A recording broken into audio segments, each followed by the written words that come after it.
एक दुकान वाले से ही पूछा तो उन्होंने हमें कहा कि वो तुम्हारा पागल बना रहे हैं। हमारे पास कोई इस टाइम एक्स्ट्रा कपड़े नहीं है, चार्जर, एक फ़ोन का चार्जर नहीं है तीनों के फ़ोन डेड होने वाले हैं। तो ये जो इधर लेफ़्ट साइड वाला टर्न है, यहाँ से कसौली सिर्फ 8-9 किलोमीटर ही पड़ता है और कंडा घाट से 2 रास्ते पड़ते हैं। एक जाता है चैल की तरफ जो आपके सामने है और दूसरा जाता है शिमला वाली तरफ जहाँ से हम जा रहे हैं। ये मेरे वो दोस्त हैं जिनके साथ मैं मोहाली के 3v2 में गेड़ी मारा करता था। आज हम शिमला में गेड़ी मारने लग गए हैं। गाइस ये देखो बाप बेटा घूम रहे हैं कर रहा था घोड़े की सवारी करने में। तो ऐसे करके हमारा शिमला का बन गया प्लान।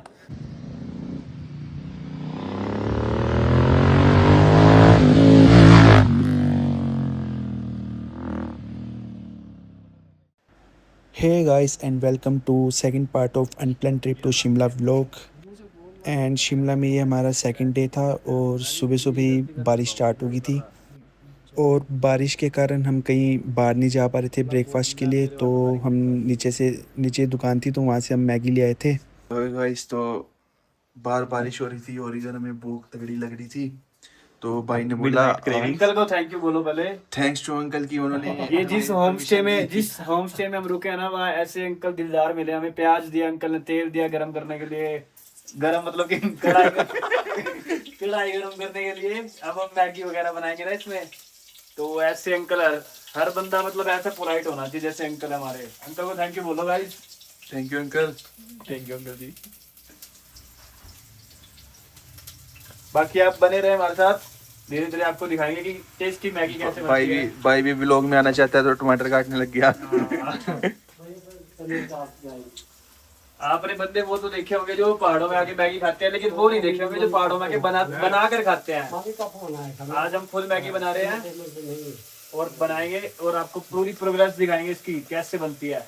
वो पहले टमाटर क्यों डाल दिए, पहले प्याज तो भुनने देता भाई। ये देख लो कलोमल आ गया बीच में। गाइस मैटर हो गया, मैटर करते हैं बाद में व्लॉग कंटिन्यू। टमाटर डाल दिए गाइस यार। ओके गाइस मतलब यार इनको इतनी देर हो गई है, इन्होंने अब तक मैगी भी नहीं डाली इसके अंदर। मैं 10 मिनट बाद दोबारा आया हूँ। गाइस तभी कहते हैं नॉलेज पूरी होनी चाहिए। अब ये ब्लॉगर तो बन गया, इसको पहले पता नहीं है कि मैगी लास्ट में डाली जाती है, पहले मसाला भुना जाता है बढ़िया तरीके से। मरे यार इतना टाइम लगता है कुछ। भाई देख 2 मिनट में कभी ना मैगी नहीं बनती, कुछ और जरूर बन सकता 2 मिनट में। पहले इसको वैसे ऐसे करो क्रश, बढ़िया टेस्ट। गाइस मैगी बनाना सीख लो। ओए कितने पैकेट है इसमें यार, जल्दी हट। गाइस इनसे तो मैगी बन नहीं रही थी तो फाइनली मैं उतरा मैदान में। अब देखो कैसे नहीं बनती, बस ऑन द वे है। अब इसको ढक देते हैं, कभी बीच में न चली जाए वो।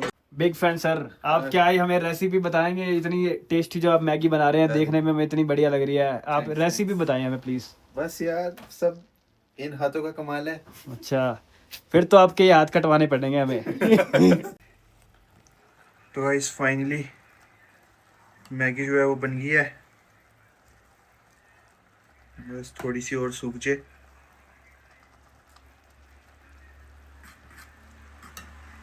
बढ़िया मैगी और बढ़िया व्यू।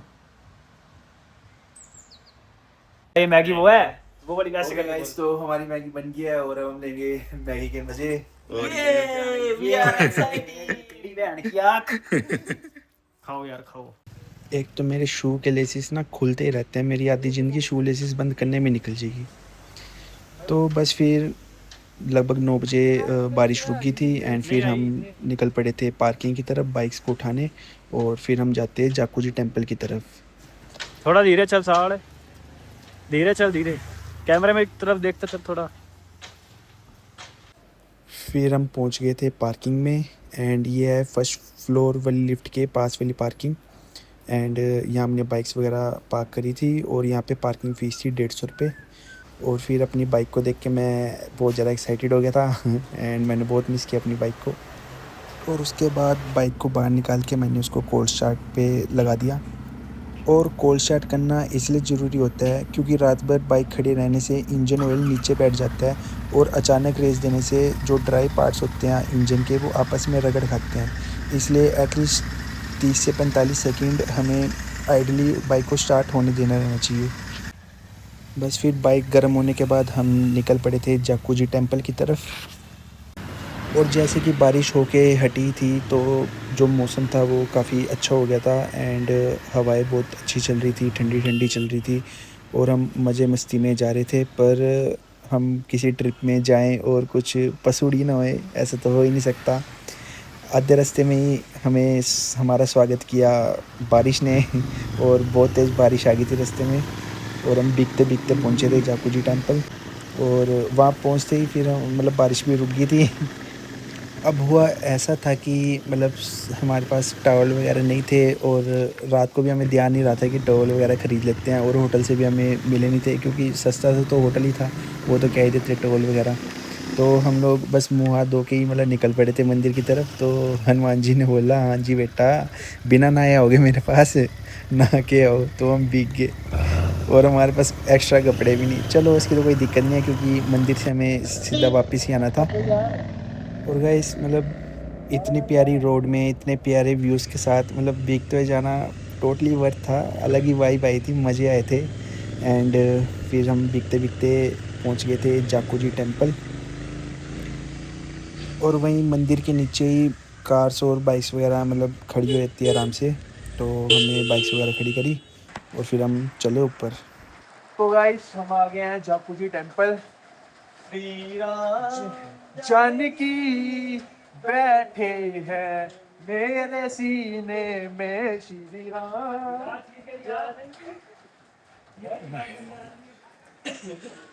गाइस बारिश बहुत तेज आ रही है एंड हम भीगते हुए आए हैं और फुल एडवेंचर हो रहा है गाइस।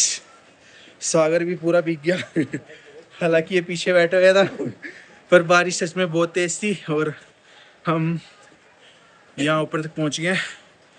अब हनुमान जी के दर्शन करेंगे, मत्था टेकेंगे, प्रसाद खाएंगे और फिर यहाँ से हम वापसी चल पड़ेंगे। हो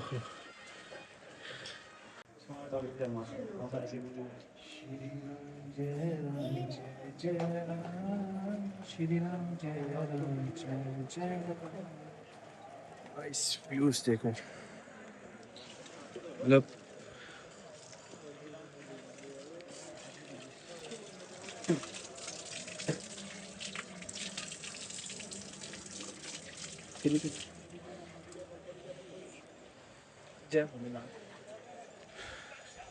श्री राम जय राम जय जय राम, श्री राम जय जय राम।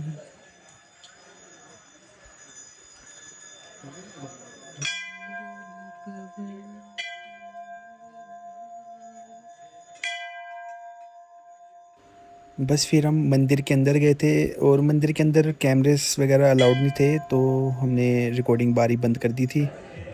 और फिर दर्शन करने के बाद हम गए थे भंडारागढ़ में और वहाँ पे हिमाचली धाम का प्रसाद था। भंडारा चखने के बाद फिर हम गए बाहर की तरफ और ये है हनुमान जी की बहुत ही बड़ी मूर्ति।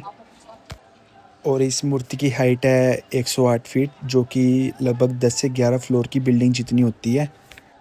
आप लोग भी दर्शन कीजिए हनुमान जी के। श्री गुरु चरण सरोज रज निज मन मुकुर सुधारी, बरनउँ रघुवर विमल जसु जो दायक फल चारि। बुद्धिहीन तनु जानिके सुमिरो पवन कुमार, बल बुद्धि विद्या देव मोहि हरौ कलेश विकारी। और फिर हनुमान जी के दर्शन करने के बाद हम लोग निकल पड़े थे जाकुजी टेम्पल से। और फिर हमने सोचा था कि शिमला पहले मतलब ब्रेकफास्ट वगैरह कर लेते हैं और उसके बाद चल पड़ेंगे चंडीगढ़ के लिए। पर रास्तों का कुछ समझ से नहीं आया और हम लोग सीधा चंडीगढ़ वाले हाईवे पे ही पहुंच गए थे। तो फिर हमने सोचा चलो रास्ते में आके कहीं ब्रेकफास्ट वगैरह कर लेंगे। और पहाड़ों में तो गूगल मैप्स भी बहुत ज़्यादा कंफ्यूज करता है। और जैसे यहाँ पे हमें मुड़ना राइट था पर हम कंफ्यूजन के चक्कर में लेफ़्ट की साइड मुड़ गए थे और यहाँ इस भाई ने लगा दिया था जाम। मतलब यहाँ पे स्लोप था तो उनको बैक करने में थोड़ी दिक्कत आ रही थी। वो तो चलो कार वाला अंडरस्टैंडिंग था, उसने पीछे कर दिया। चंडीगढ़ होता तो कोई भी ना करता। बस फिर वहाँ से यू टर्न लेके हम लोग दोबारा अपने रूट पे चढ़ गए थे। वापसी के लिए भी रूट हमारा सेम ही था जिस रास्ते से हम आए थे। वही शिमला से हम जाते तारा देवी से कंडा घाट, आगे सोलन, धर्मपुर और परवाणू से होते चंडीगढ़। वही कंडा घाट से थोड़ी पहले एक कार खड्डे में फंस गई थी, मतलब उसका जो फ्रंट का राइट साइड वाला टायर था वो खड्डे में फंस गया था और कार पीछे से उठ गई थी। मैं तो ये कहूँगा गाइस, रोड शो है वो प्लेग्राउंड नहीं है, इसलिए पूरी जिम्मेदारी के साथ अपना व्हीकल चलाना चाहिए। फिर सोलन पहुंचकर हमने बाइक्स को फिल अप किया और फिर हम आगे चल पड़े थे। और सोलन पार करके ही हमने सोचा चलो कुछ खा लेते हैं। तो इन दोनों ने तो परोंठे खाए, मेरा मन करा सिड्डू खाने का, पर सच्ची यार सिड्डू बहुत ही बेकार था। आप लोग कभी भी सिड्डू ऑर्डर करो तो पहले उस सिड्डू का फ्लेवर ज़रूर पूछना। फिर ब्रेकफास्ट करके हम चल पड़े थे और रास्ते में आई ये बरोक टनल। और ये टनल की रोड जितनी स्मूथ दिखती है ना उतनी है नहीं, मतलब हाई स्पीड में यहाँ पे झटके बहुत लगते हैं। और वैसे ये सही है क्योंकि टनल देख के लोग ओवर स्पीड करना स्टार्ट कर देते हैं और टनल के एंड में बाहर का हमें क्लियर नहीं दिखता कुछ भी। और ये सेफ्टी पर्पज़ के लिए एक गुड इनिशिएट है। जैसे आप देख सकते हो ये टनल एंड में सिर्फ रोशनी दिखती है और जस्ट बाहर निकल के व्यू फिर आता है। कैमरे के कारण फिर भी थोड़ा दिख रहा था, पर रियल में कुछ नहीं दिखता, सिर्फ फ्लैश होती है।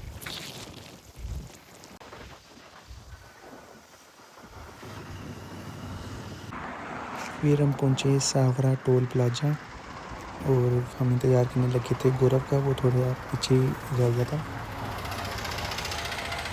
फिर वो आया और हम चल पड़े एंड फिर कालका टोल पहुंच के हम दोबारा रुके उसका इंतज़ार करने के लिए क्योंकि वो फिर से पीछे रह गया था। बस फिर वो आया और फिर गौरव और सागर से मिलके बाय बाय करके हम चले गए। सागर का भी दोस्त आ गया था, वहाँ पे मिल गया था उसको, तो वो उसी के साथ चला गया था। और ये था हमारा unplanned trip of Shimla. Thanks for watching guys.